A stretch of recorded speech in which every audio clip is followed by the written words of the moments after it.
నమస్కారం.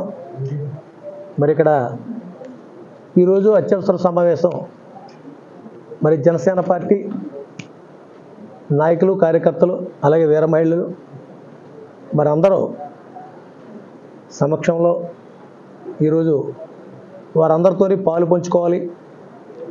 నా కష్టంలోనూ నా సుఖంలోనూ కూడా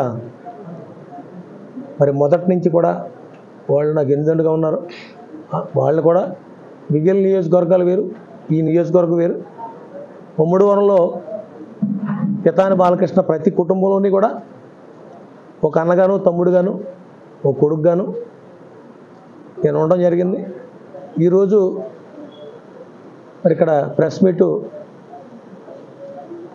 పెట్టడం గల కారణం మరి ముందుగా ఇక్కడికి వచ్చిన మీడియా మిత్రులందరికీ ప్రత్యేకమైన ధన్యవాదాలు తెలుపుతూ మరి ఇక్కడ అనుకోని రీతిలో ఇక్కడ పొత్తులో భాగంగా మరి తెలుగుదేశం పార్టీకి ఇవ్వడం ఒకంత బాధ కలిగించిన మరి జనసేన పార్టీ అధ్యక్షులు మరి ఆయన ఏ ఒత్తిళ్ళ మీద మరి ఆయన మరి దేనివల్ల మరి ఎలా జరిగిందనేది నాకు తెలియదు.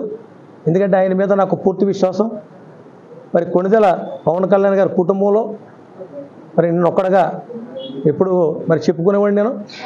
అలాగే 2019లో ఆ రోజు జగన్మోహన్ రెడ్డి గారు మోసానికి గురై ఆ రోజు నేను ఎమ్మెల్సీ ఇస్తానంటే ఆ రోజుని నాకు ఎమ్మెల్సీ కాదు, నేను ప్రజల్లో నుంచి ఒక నాయకుడిగా, మంచి నాయకుడిగా గెలవాలి, గెలిచి ప్రజలకు సేవ చేయాలి అనే సంకల్పంతో నేను రాజకీయాల్లోకి వచ్చాను. ఆ రోజుని మరి టికెట్ నిరాకరించి ఆయాల మరి చంద్రశేఖర్ రెడ్డి, కాకినాడ చంద్రశేఖర్ రెడ్డి గురించి మరి ఆ రోజు నన్ను ఇక్కడ ఆయాల మోసానికి గురయ్యాను నేను. అలాంటి మోసానికి గురైన తరుణంలో మరి కొణిదెల పవన్ కళ్యాణ్ గారు జనసేన పార్టీ అధ్యక్షులు నాకు కొండవ వేసి ఆ రోజున నాకు టికెట్ ప్రకటించారు. మరి ఆయన ద్వారా ఈ ప్రపంచ దేశాలకి మరి తెలుగు వాళ్ళు ఎంతమంది ఉన్నారో అంతమందికి కూడా నన్ను పరిచయం చేసిన ఘనత అది కొణిదెల పవన్ కళ్యాణ్ గారిది.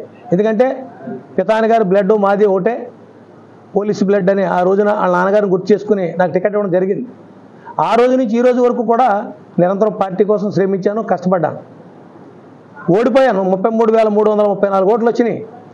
ఓడిపోయినా కూడా ఎప్పుడు కూడా చెల్లించలేదు, బాధపడలేదు, ఏ రకంగానూ కూడా నిరాశ చెందలేదు.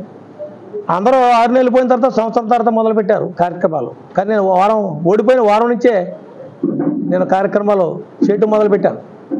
2019లో పవన్ కళ్యాణ్ గారు నాకు ఫోన్ చేసి రప్పించుకున్నారు. ఆ రోజుని నేను ఎలక్షన్లో ఫేస్ చేసిన బాధలు, ఇబ్బందులు అన్నీ ఆయనకి చెప్పడం జరిగింది. ఆ రోజున శ్రీశైలం వెళ్తూ తెల్లారి వెళ్తామనుకుంటే ఈ రోజున ఫోన్ వచ్చింది. ఆ మరుసటి రోజున మా ఫ్యామిలీ అంతా ఇలాగ కారులో రమ్మని నేను ఫ్లైట్కి వెళ్ళి ఆయన కలవడం జరిగింది. ఆ రోజున నాకు ఒక చక్కటి భరోసా, ఎంతో గొప్ప భరోసా.